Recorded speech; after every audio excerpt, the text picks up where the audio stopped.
Jai Hind friends, welcome to Kalyani IAS Academy. In this lecture we will study respiration in organisms and respiratory process.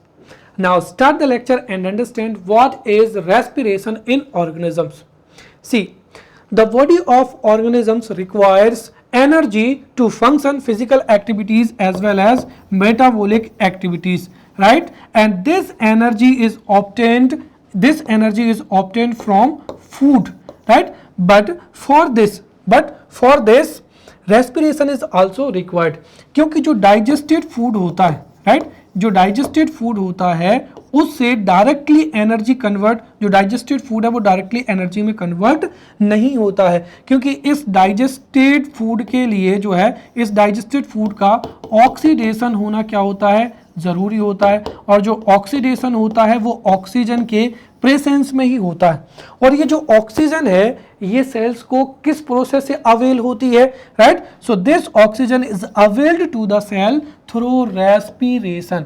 Respiration के माध्यम से ही जो organisms हैं वो oxygen को क्या करते हैं, ऑक्सीजन को ऑक्सीजन जो है सेल्स तक पहुंचती है और फिर सेल्स को जब ऑक्सीजन प्राप्त होती है तो इसी ऑक्सीजन की प्रेजेंस में ही ऑक्सीडेशन होता है और ऑक्सीडेशन होने की वजह से जो डाइजेस्टेड फूड है वो एनर्जी में क्या होता है, कन्वर्ट हो जाता है। And this energy is used by organisms to function physical activities as well as metabolic activities.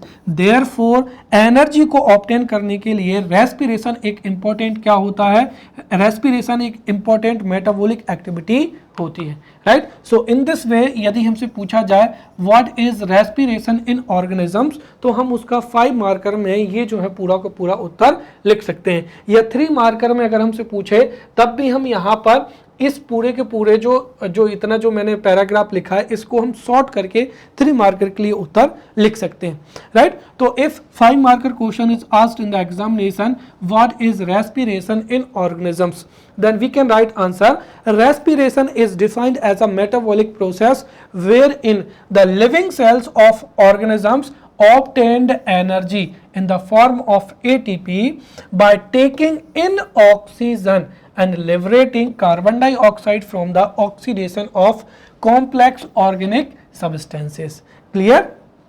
तो हम सीधा लिख सकते हैं कि respiration, right, respiration is a metabolic process, right, through which cells of organisms obtained energy, right, by taking in oxygen. तो ये जो इतनी डेफिनेशन है ये किसके लिए हो जाएगी, 3 मार्कर के लिए हो जाएगी और बाकी का जो पोर्शन है वो हम हटा देंगे। तो कुल मिलाकर अगर हम देखें तो जो एनर्जी है वो ऑब्टेन केवल और केवल रेस्पिरेशन के प्रोसेस से ही हो सकती है, क्योंकि डाइजेशन से फूड का डाइजेशन तो हो जाता है बट वो जो डाइजेस्टेड फूड है वो डायरेक्टली एनर्जी में कन्वर्ट नहीं होता है।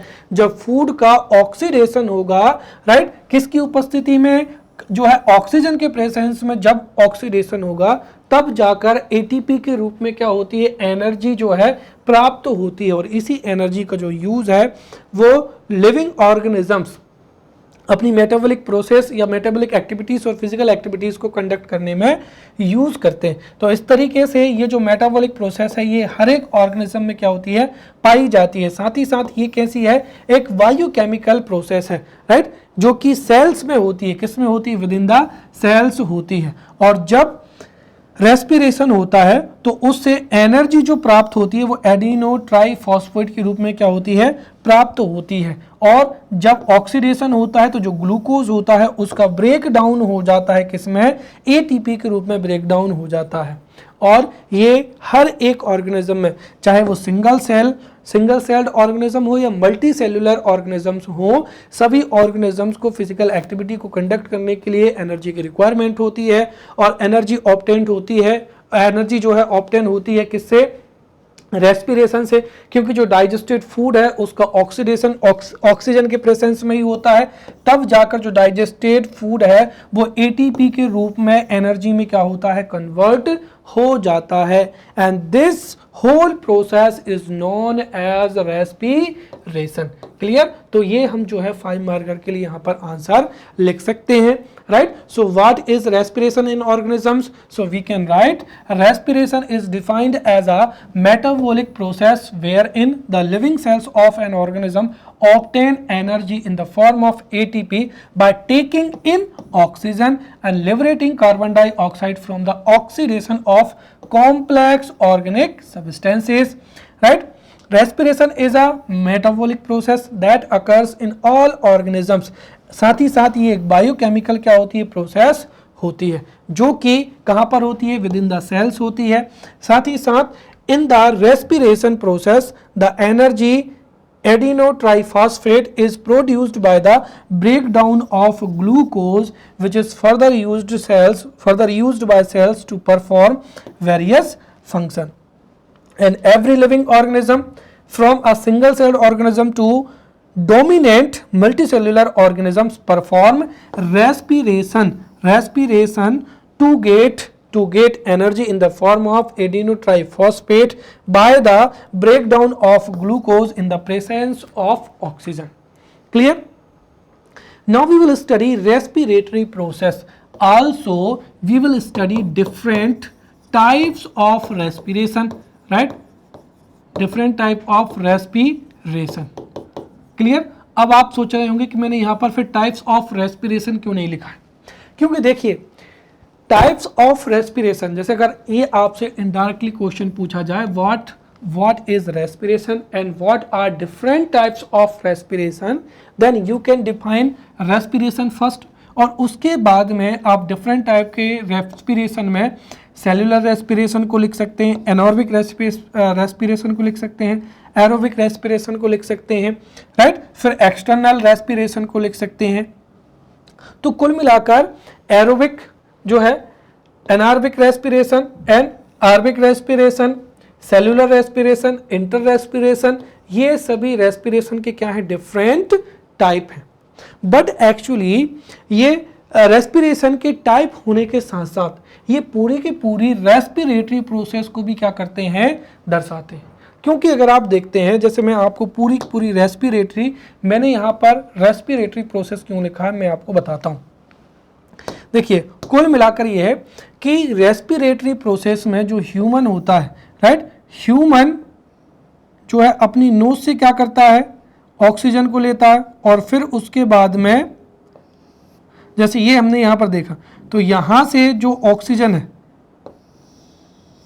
ये इधर, राइट, ये किस में जाती है, दो लंग्स में जाती है। क्लियर? और जब ये लंग्स में जाती है तो लंग्स में अब ये पूरा जो है फंक्शन हम यहाँ पर समझते हैं। तो देखिए ये पूरी की पूरी प्रोसेस कैसे कंडक्ट होती है। सबसे पहले तो एक्सटर्नल रेस्पिरेशन होता है, और एक्सटर्नल रेस्पिरेशन में होता क्या है, ब्रीदिंग होती है, राइट। ब्रीदिंग का मतलब क्या हुआ, राइट, बी इनहेल और एक्सहेल। तो एक्सटर्नल रेस्पिरेशन में सबसे पहले, right, we consume air from the environment. तो एक्सटर्नल रेस्पिरेशन में एनवायरनमेंट से एयर को क्या किया जाता है, ऑब्टेन किया जाता है, और उसी एयर को ब्रीदिंग के माध्यम से क्या किया जाता है, ऑब्टेन किया जाता है। और फिर जो ऑक्सीजन है वो कहाँ पर पहुँचती है, लंग्स में पहुँचती है। जैसे मैंने मान लिया, राइट, कि एयर, राइट, जो एयर है हमने ब्रीदिंग की, और ब्रीदिंग में जो एयर है वो ट्रेकिया के माध्यम से कहाँ पर पहुँचती है, यहाँ पर लंग्स में पहुँचती है, राइट। तो ये जो लंग्स है, लंग्स में क्या आ गई, एयर आ गई। अब इस एयर में दरअसल क्या होती है, oxygen, right. So this is oxygen rich air. अब ये जो ऑक्सीजन रिच एयर जब कहाँ पर पहुँचती है, लंग्स में पहुँचती है, तो कुल मिलाकर ये किस प्रोसेस से पहुँचती है, ब्रीदिंग से। तो सबसे पहला होता है एक्सटर्नल रेस्पिरेशन, जिसमें ब्रीदिंग के माध्यम से ही हम ऑक्सीजन रिच एयर को क्या करते हैं, ऑब्टेन करते हैं, and this is, right, this oxygen reaches to the lungs. फिर लंग्स में क्या होता है, एक्सचेंज ऑफ गैसेस होता है। क्यों होता है, क्योंकि देखिए हमने कल देखा था कि जो डीऑक्सीजनेटेड ब्लड है, डीऑक्सीजनेटेड जो ब्लड है वो पल्मोनरी आर्टरी के माध्यम से कहाँ लाया जाता है, लंग्स में लाया जाता है। और जो लंग्स में जो ब्लड आता है वो डीऑक्सीजनेटेड होता है, जिसमें क्या होता है, CO2 होता है। और हम जब ब्रीथ करते हैं तो ऑक्सीजन रिच एयर कहाँ पर पहुँचती है, लंग्स में पहुँचती है, और फिर होता है एक्सचेंज ऑफ गैसेस। कहने का मतलब जो एल्वोली हैं, एल्वोली जो कि फंक्शनल यूनिट ऑफ लंग्स होती हैं, वहां पर फिर क्या होता है कि जो ब्लड में जो डीऑक्सीजनेटेड ब्लड है उससे CO2 को ऑब्जर्व किया जाता है और साथ ही साथ वो जो ऑक्सीजन है, ऑक्सीजन में जो कार्बन डाइऑक्साइड है उसको क्या किया जाता है, ऑब्जर्व किया जाता है, और जो ब्लड की जो हीमोग्लोबिन है वो इस ऑक्सीजन के साथ में मिलाकर ऑक्सी हीमोग्लोबिन बनाती है। तो इस तरीके से जो ऑक्सीजन है वो हीमोग्लोबिन के साथ में जुड़ जाता है और कार्बन डाइऑक्साइड क्या होता है, जो है एब्जॉर्ब हो जाता है, और फिर ये एब्जॉर्ब होकर राइट ये इसी ट्रैकिया के माध्यम से जब हम एक्सहेल करते हैं तो ये क्या हो जाता है, बाहर आ जाता है। तो इस तरीके से क्या होता है, एक्सचेंज ऑफ गैसेस होता है। दूसरा क्या होता है, ट्रांसपोर्टेशन ऑफ गैसेस होता है। अब देखिए, अब हमने देखा कि यहाँ पर जो ब्लड है, ब्लड में अर्थात जो हीमोग्लोबिन है, हीमोग्लोबिन में ऑक्सीजन मिल जाती है, इससे ऑक्सी हीमोग्लोबिन बनता है। फिर जो ऑक्सी हीमोग्लोबिन है वो कहाँ पर जाता है, हार्ट में जाता है, और हार्ट के भी सबसे पहले तो जो लेफ्ट अरिट्रम है उसमें जाता है, वहां से फिर लेफ्ट वेंट्रिकल्स में जाता है, और लेफ्ट वेंट्रिकल से पूरी की पूरी बॉडी में जाता है। बॉडी में जाता है कहने का मतलब ये है कि जो ऑक्सी हीमोग्लोबिन है वो ब्लड स्ट्रीम में घुलकर ही सारे के सारे ऑर्गन्स तक क्या होता है, पहुंचता है, राइट। और फिर जो ऑर्गन्स के टिश्यूज है, ऑर्गन्स के टिश्यूज उसी ब्लड स्ट्रीम में या ब्लड में घुली हुई जो ऑक्सीजन है जिसको ऑक्सी हीमोग्लोबिन कहते हैं, राइट, उसको ऑब्टेन कहते हैं, उसको ऑब्टेन करते हैं तो उसको ही क्या कहते हैं, इंटरनल रेस्पिरेशन कहा जाता है। और जब उन ऑर्गन्स की सेल्स पर, राइट, जब डिफरेंट ऑर्गन्स की सेल पर यही ऑक्सी हीमोग्लोबिन पहुंच जाता है तब जाकर क्या होता है, सेलुलर रेस्पिरेशन होता है। तो when different cells of the body parts obtain oxy haemoglobin और ऑक्सीजनेटेड वाटर, ऑक्सीजनेटेड ब्लड, तो उसको ही सेलुलर रेस्पिरेशन कहा जाता है। और फिर इस सेलुलर रेस्पिरेशन जो है, सेलुलर रेस्पिरेशन सेल्स में होता है, और सेल्स में ऑक्सीजन की जो उपस्थिति है, if this cellular respiration occurs in the presence of aerobic respiration oxygen, तो उसको एरोबिक कहा जाता है, और अगर ऑक्सीजन जो है वो प्रेजेंट नहीं होती तो उसको क्या कहा जाता है, एनॉर्बिक रेस्पिरेशन कहा जाता है। अंतर ये है कि जो ऑक्सीजन की प्रेजेंस में जब सेलुलर रेस्पिरेशन होता है तो उसमें 13 ATP जो है इतनी एनर्जी क्या होती है, प्रोड्यूस होती है, और एनॉर्बिक रेस्पिरेशन में लो amount of energy, right, 2 ATP जो एनर्जी है वो क्या होती है, रिलीज होती है, राइट। तो इस तरीके से ये पूरी की पूरी क्या होती है, रेस्पिरेटरी प्रोसेस कंप्लीट होती है। अब इनमें एनॉर्बिक रेस्पिरेशन है या एरोबिक रेस्पिरेशन है या सेलुलर रेस्पिरेशन है, इनमें बस क्या है, छोटा सा ही अंतर है, राइट। तो हम इसको ऐसे पढ़ेंगे कि आपको पूरी की पूरी जो रेस्पिरेटरी प्रोसेस है वो भी समझ में आ जाए, साथ ही साथ आपको कोई भी चीज याद करना ना पड़े, राइट। क्योंकि when we connect one topic to another topic, right, तो हम सेम टाइम जो पूरा का पूरा टॉपिक है उसको अच्छे से समझ भी लेते हैं और दूसरे टॉपिक का क्या कर लेते हैं, रिवाइज भी कर लेते हैं। तो in the previous lecture we have studied the circulatory system, और उसमें भी मैंने आपको जो है पूरा का पूरा ये फंक्शन बताया था, और इसी लेक्चर में हम उसको और भी डिटेल से समझेंगे, right. So let's study respiratory process as well as different types of respirations, जिसमें से 2 टाइप के जो रेस्पिरेशन है ये तो मोस्ट इंपॉर्टेंट है। We have to prepare right anaerobic respiration for 5 marker and what is aerobic respiration for 5 marker.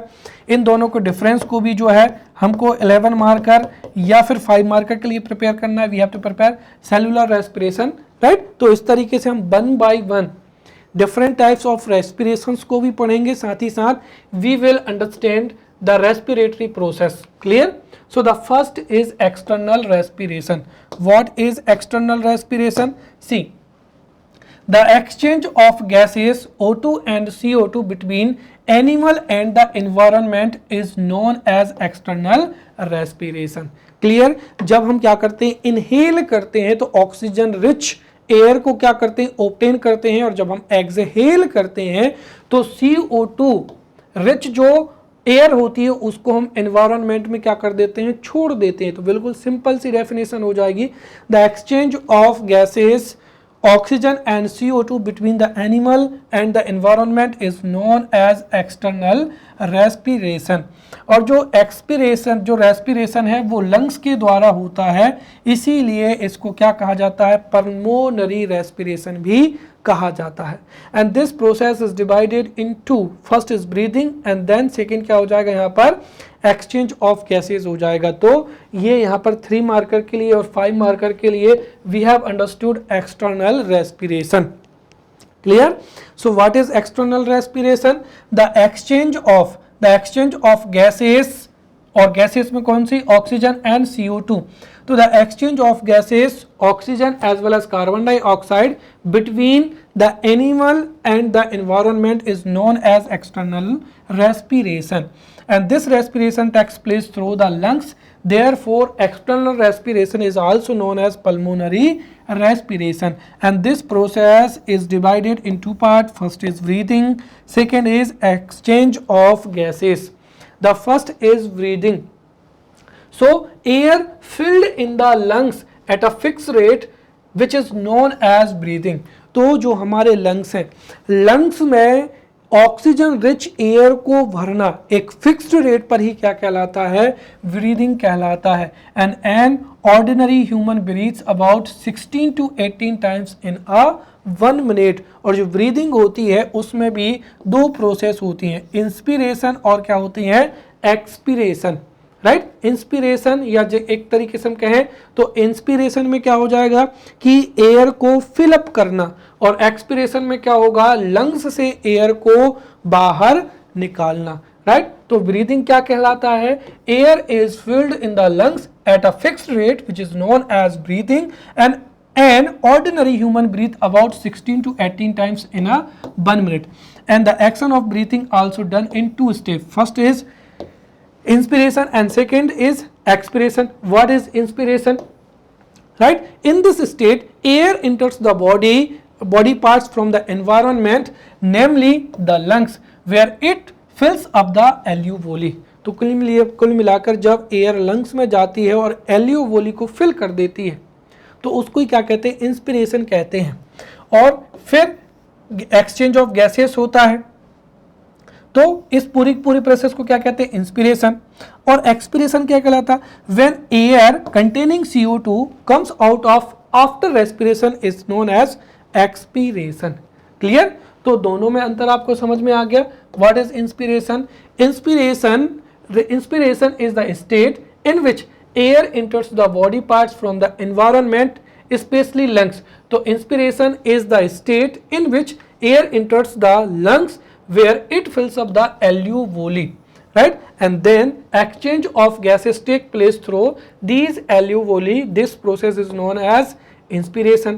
और जब गैसेस का एक्सचेंज हो जाता है तो उसके बाद में when the air containing CO2 comes out of the lungs after respiration or after exchange of gases is known as expiration। Now we will study what is difference between inspiration as well as expiration. This may be asked as a 5 marker question, then therefore definitely you must focus here। Clear? So what is the difference? What is the difference between inspiration and what is the difference between inspiration as well as expiration? The first is inspiration, तो उसकी definition हमको पता है। In the inspiration air is filled in the lungs from the external environment. इसकी विपरीत क्या हो जाएगा, air is released into the external. Right, so air is filled in the lungs from the external environment, ये inspiration होगा।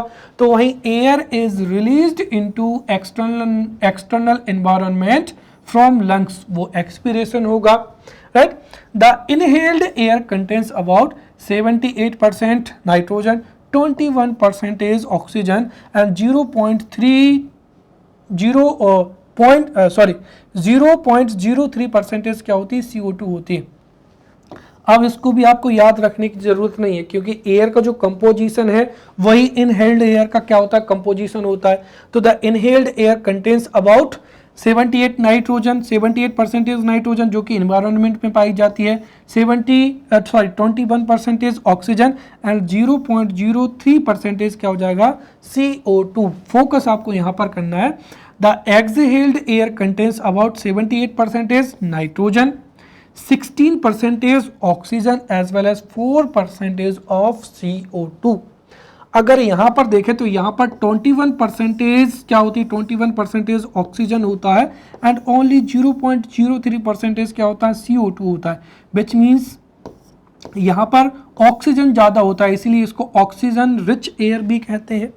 और in this oxygen जो है वो नॉर्मल कंपोजिशन से 16% बचता है, मतलब ऑक्सीजन कम होता है, वहीं CO2 4% हो जाता है। Therefore it is also known as carbon dioxide rich air, right.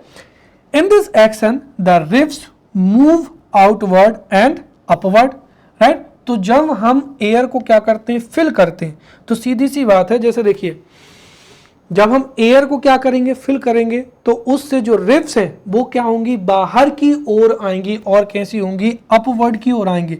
So in this action the ribs move outward as well as upward. In this action ribs moves inward and downward, right. तो जब हम exhale करते हैं तो air बाहर की ओर आ रही है, तो रिव्स क्या होती हैं, अंदर की ओर जाती हैं। और जब हम सांस लेते हैं तो एयर अंदर जाती है, वॉल्यूम बढ़ता है, तो रिव्स क्या होती हैं, बाहर की ओर आती हैं, right. So in this action ribs moves outward and upward and in expiration रिव्स move inward and downward. The volume of thoracic cavity increases in the process of respiration. Definitely जब एयर जाएगी तो वॉल्यूम क्या होगा, increase होगा। और जब gases अंदर जाएगी तो वॉल्यूम इंक्रीज होगा। And the volume of thoracic cavity is reduced in the process of expiration. Clear. Now second हो जाएगा यहाँ पर exchange of gases. Clear. So we have first, now we are going to second topic which is क्या हो जाएगा, transportation of gases. तो external respiration में breathing को और एक्सचेंज ऑफ गैसेस को हम समझ चुके हैं। अब हम यहाँ पर समझेंगे हम यहाँ पर एक्सचेंज ऑफ गैसेस को समझ रहे हैं। क्लियर, ठीक है। तो अभी तक हमने ब्रीदिंग को समझा है, अब हम एक्सचेंज ऑफ गैसेस को यहाँ पर समझ रहे हैं। See, the exchange of gases take place inside the lungs। क्योंकि हम देखते हैं कि जब हम इंस्पिरेशन करते हैं तो जो ऑक्सीजन रिच गैस है वो लंग्स में पहुंचती है, साथ ही साथ जो हार्ट है, हार्ट से डीऑक्सीजनेटेड या CO2 ब्लड, राइट। तो जो डीऑक्सीजनेटेड ब्लड होता है उसमें कार्बन डाइऑक्साइड का कंटेंट क्या होता है, ज़्यादा होता है। तो हार्ट की जो पल्मोनरी आर्टरी होती है उसके माध्यम से डीऑक्सीजनेटेड ब्लड लंग्स में पहुंचता है, और जब हम इंस्पिरेशन करते हैं तो उससे ऑक्सीजन भी कहाँ पर पहुंचती है, लंग्स में पहुंचती है। और इसी लंग्स में क्या होता है, जो है एक्सचेंज ऑफ गैसेस होता है। तो the air inhaled during inspiration reaches the alveoli, right, around which a dense network of blood cells in found. At this time, the oxygen of air reaches the blood and the carbon dioxide from the blood comes out or released by the lungs। तो कुल मिलाकर जो oxygen है जब एल्यूविली में पहुंचती है तो वहाँ की जो ब्लड सेल्स होती हैं, राइट, जो ब्लड सेल्स होती हैं वो ऑक्सीजन से मिलकर क्या कर लेती हैं, ऑक्सी हीमोग्लोबिन बना लेती हैं, और जो CO2 है वो लंग्स की एल्यूविली के द्वारा एब्जॉर्ब किया जाता है, और फिर वो जो एब्जॉर्ब की हुई CO2 है उसको जब हम एक्सहेल कर देते हैं तो उसको रिलीज कर दिया जाता है। इस तरीके से क्या होता है, गैसेस का एक्सचेंज होता है, राइट। तो दो बातें आपको यहाँ पर याद रखना है। The first thing is that exchange of gases take place inside the lungs, और the inhaled air during inspiration जब कहाँ पर पहुंचती है, लंग्स में एल्यूवोली पर पहुंचती है, तो वहां पर एक डेंस नेटवर्क ऑफ क्या पाया जाता है, ब्लड सेल्स पाया जाता है, जो कि उस ऑक्सीजन से मिलकर ऑक्सी हीमोग्लोबिन बनाते हैं। साथ ही साथ जो एल्यूवोली की जो सेल्स होती हैं वो जो डीऑक्सीजनेटेड ब्लड है उससे क्या करती हैं, उससे कार्बन डाइऑक्साइड को एब्जॉर्ब कर लेती हैं, और वो कार्बन डाइऑक्साइड लंग से बाहर रिलीज हो जाती है। इसे एक्सचेंज ऑफ गैसेस कहते हैं, right. Now we will study transportation of gases. तो देखिए ये भी बहुत सिंपल है। The movement of gases O2 और CO2 from lungs to the cells of body and back to the lungs is known as transport of gases, right. और in the transportation of O2, तो जो O2 है वो किसके द्वारा किया जाता है, RBC के द्वारा किया जाता है, क्लियर। तो जो ऑक्सीजनेटेड ब्लड है वो हार्ट में जाता है और हार्ट के माध्यम से वो कहाँ पर जाता है, सभी ऑर्गन्स तक पहुंचता है। और जब ऑर्गन्स की सेल में क्या होता है, रेस्पिरेशन होता है, तो उसमें और कार्बन डाइऑक्साइड का कंटेंट ज़्यादा हो जाता है। जो डीऑक्सीजनेटेड ब्लड है वो वेन्स के माध्यम से लार्जेस्ट वेन में लाया जाता है, राइट, जहाँ से वो फिर किस में पहुंचता है, हार्ट में पहुंचता है। और पल्मोनरी जो आर्टरी है उससे कहाँ पर पहुंचता है, अगेन लंग्स में आ जाता है। और इस पूरी प्रोसेस को क्या कहते हैं, ट्रांसपोर्टेशन ऑफ गैसेस कहते हैं, right? So in this transportation of O2 and CO2 from cells to lungs is done by hemoglobin, but only 10 to 20% of oxygen is transported by the hemoglobin. तो ये इतनी सी क्या हो जाएगी, सिंपल सी process हो जाएगी। The movement of O2 and CO2 from the lungs to cells of the body and back from cells to the lung is known as transport of gases. And this transportation of O2 and CO2 from cells to lung is known cells to lungs by hemoglobin. इसको क्या कहते हैं, transportation of gases कहते हैं, right. अब जो transportation of gases है उसको हम और भी अच्छे से यहाँ पर समझते हैं, जिसको मैंने अभी आपको शॉर्ट में बताया था कि क्या होता है कि देखिए जैसे ही ऑक्सीजन हमारे लंग्स में पहुँचती है, राइट, एल्यूवेली तक पहुँचती है, तो वहाँ पर जो ब्लड सेल्स होती हैं वो तुरंत हीमोग्लोबिन से मिलकर क्या बना लेती है, HbO2 मिला लेती है। तो haemoglobin combines with oxygen to form a temporary compound oxyhemoglobin, right? And the respiratory pigment in human क्या होता है, हीमोग्लोबिन ही होता है। तो haemoglobin combines with oxygen to form a temporary component oxyhemoglobin, right? और ये जो ऑक्सीहीमोग्लोबिन है फिर ये कहाँ पर जाता है, हार्ट में जाता है। हार्ट में ये जो है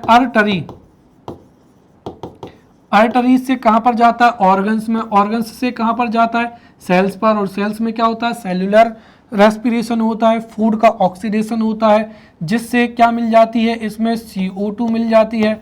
तो जो CO2 जो डीऑक्सीजनेटेड ब्लड होता है वो किससे लाया जाता है, वेन्स से। कहाँ लाया जाता है, हार्ट में।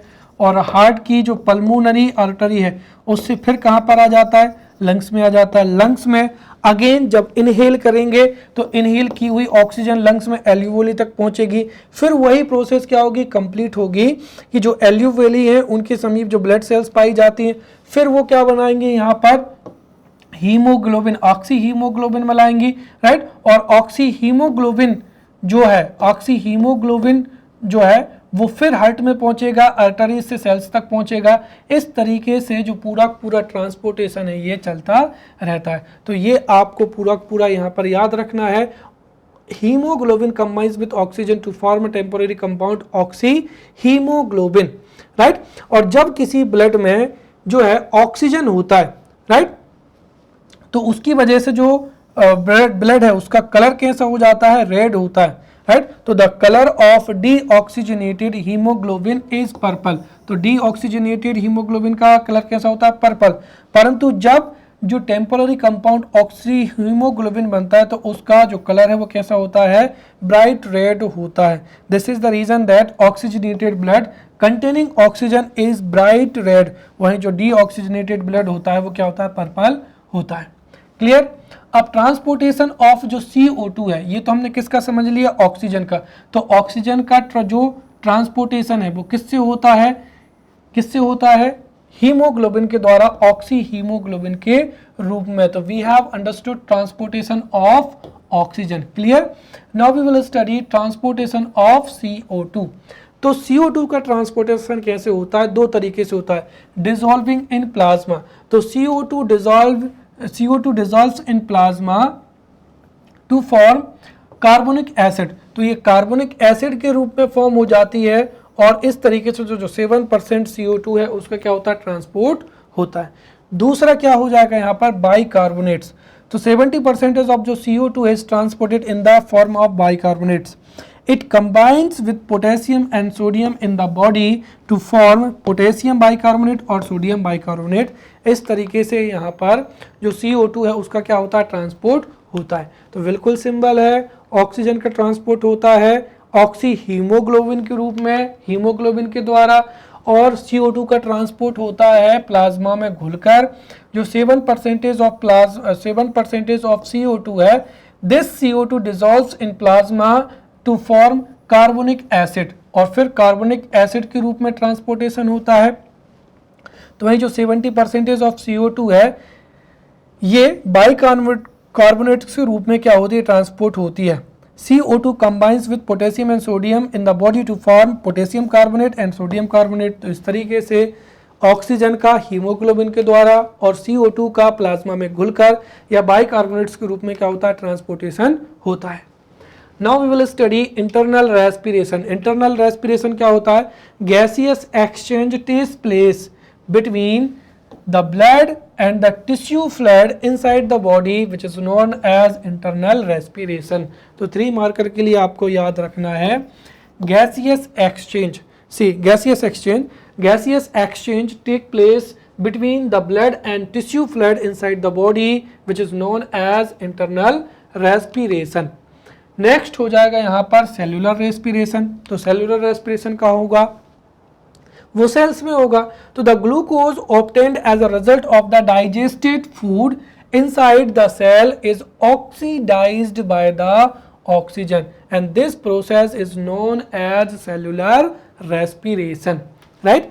तो जब फूड का ऑक्सीडेशन होता है सेल्स में तो उसको ही क्या कहते हैं, सेल्यूलर रेस्पिरेशन कहते हैं। तो बिल्कुल सिंपल क्या हो जाएगी 3 मार्कर के लिए definition, The glucose obtained as a result of digestion of food inside the cell is oxidized by the oxygen and this process is known as cellular respiration। और ये कितने प्रकार का होता है, 2 प्रकार का होता है। पहला हो जाएगा anaerobic respiration and second aerobic respiration हो जाएगा, राइट।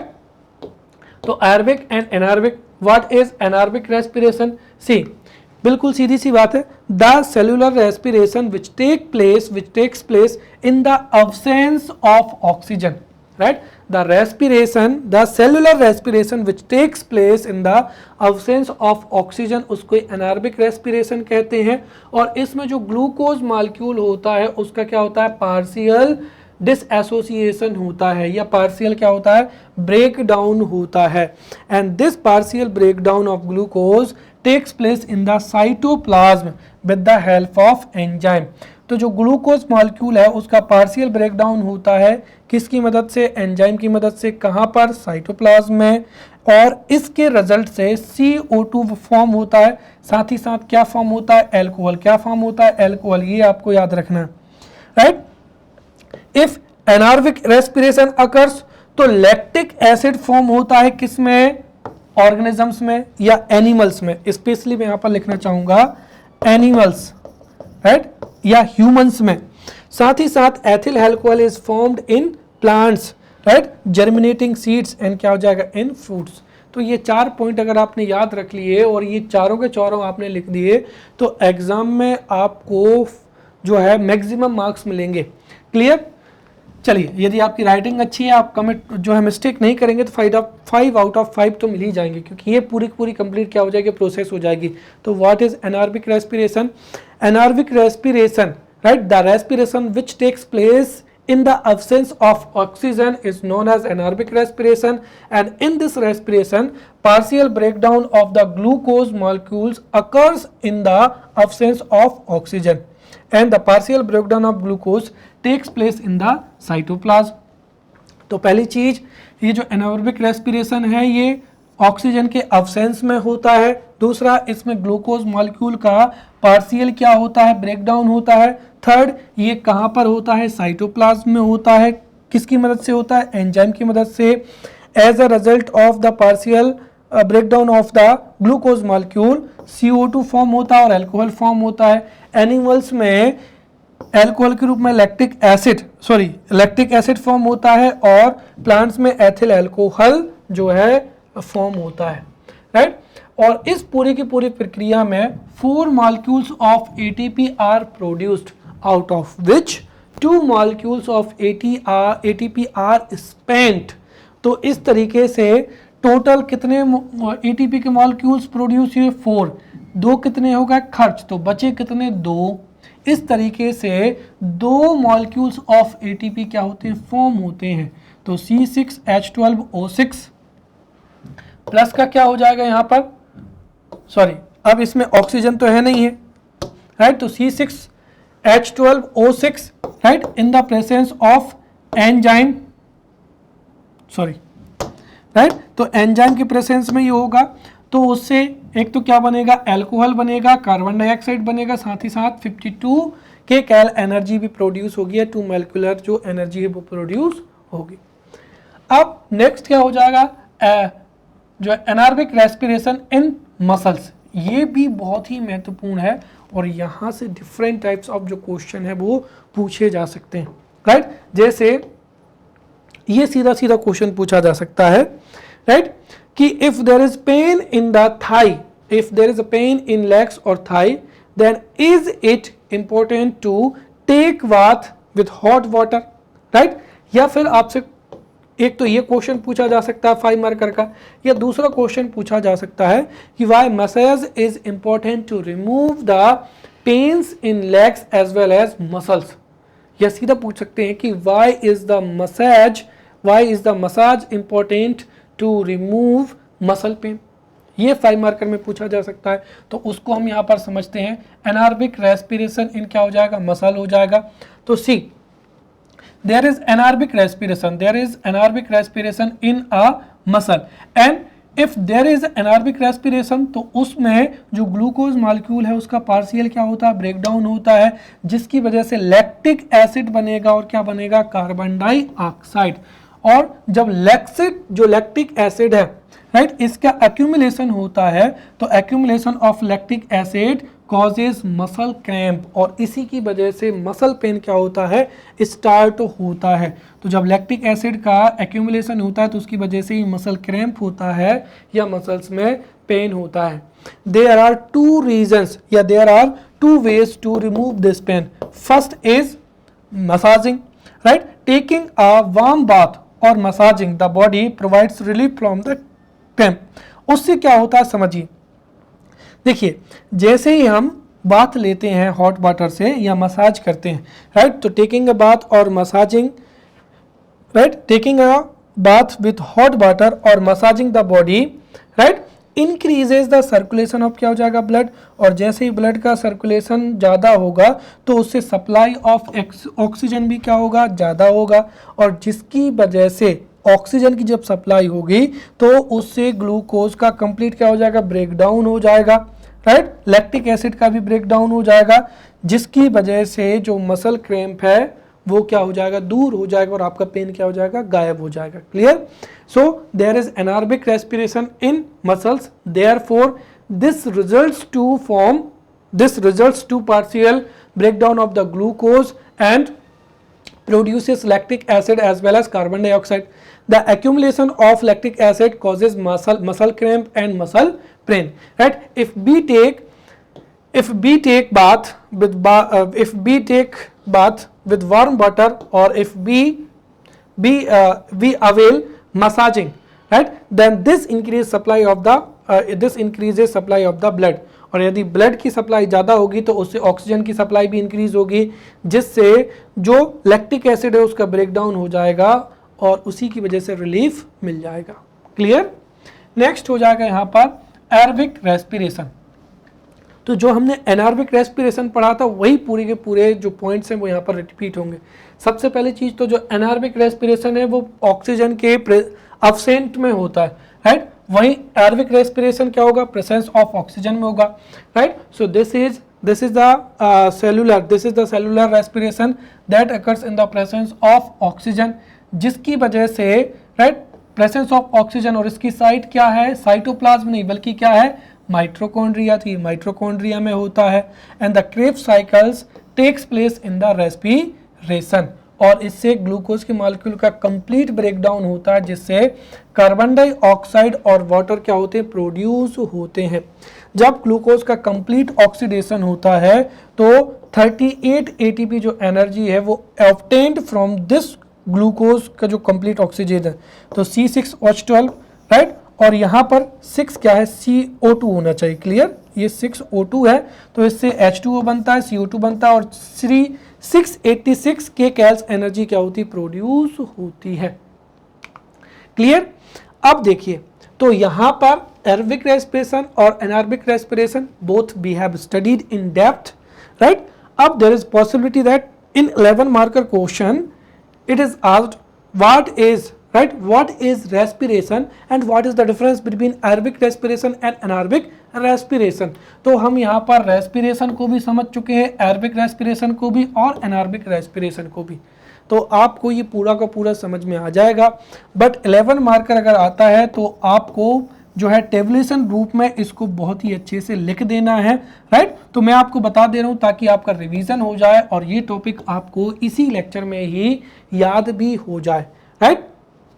चलिए, सो let's study the difference between anaerobic respiration and aerobic respiration. See, aerobic respiration occurs in the presence of oxygen, whereas anaerobic respiration occurs in the absence of oxygen. Second क्या है, complete breakdown of glucose takes place in the aerobic respiration, right? तो इसमें glucose का complete breakdown हो जाता है, तो वहीं जो एनारोबिक रेस्पिरेशन है उसमें कंप्लीट ब्रेकडाउन नहीं होता है, बल्कि partial breakdown of the glucose occurs in anaerobic respiration. Third, जब ग्लूकोज का कंप्लीट ब्रेकडाउन होता है तो उसकी वजह से जो प्रोडक्ट हैं वो कौन कौन से होते हैं, कार्बन डाइऑक्साइड और प्लस का क्या होता है यहाँ पर, वाटर। ध्यान रखना क्या होता है, वाटर होता है। When the end product of anaerobic respiration is lactic acid and क्या हो जाएगा, एथेनॉल हो जाएगा। क्या हो जाएगा, lactic acid, ethanol and CO2, clear. तो when there is a partial breakdown of glucose molecule then CO2 is the end product as well as lactic acid in animals and ethanol in plants। Fourth, कि जब complete breakdown होता है तो उससे it generate lot of energy, जो कि कितनी होती है, 38 एटीपी मॉलिक्यूल्स होती है, जबकि द जो एनारोबिक, राइट, तो एनारोबिक रेस्पिरेशन होता है तो उससे वेरी लिटिल एनर्जी प्रोड्यूस होती है, only 2 ATP. This action is found in higher organisms, right, या मल्टी सेल्यूलर ऑर्गेनिजम्स में पाया जाता है, and this action takes place in lower organisms में पाया जाता है। मोस्ट इंपॉर्टेंट साइट क्या होती है, so this aerobic respiration occurs in, right, mitochondria as well as cytoplasm। तो इसकी जो मेन साइट है वो माइटोकॉन्ड्रिया है, and this occurs only in cytoplasm and muscle cells of humans। Examples क्या हैं, ह्यूमंस हैं, प्लांट्स हैं, एनिमल्स हैं, डियर हैं, वर्ड्स हैं। और ये जो एनारोबिक रेस्पिरेशन है इसका क्या हो जाएगा, ईस्ट हो जाएगा, टेपवर्म हो जाएगा, as well as muscles of क्या हो जाएंगी, ह्यूमंस हो जाएंगे, right. So in this way we have studied respiration in organisms as well as we have understood different types of respirations and we have studied the respiratory process. In next lecture we will continue this topic as well as because we have to study respiration in humans and we have to study lungs. So we will meet in next lecture. Till then, thank you.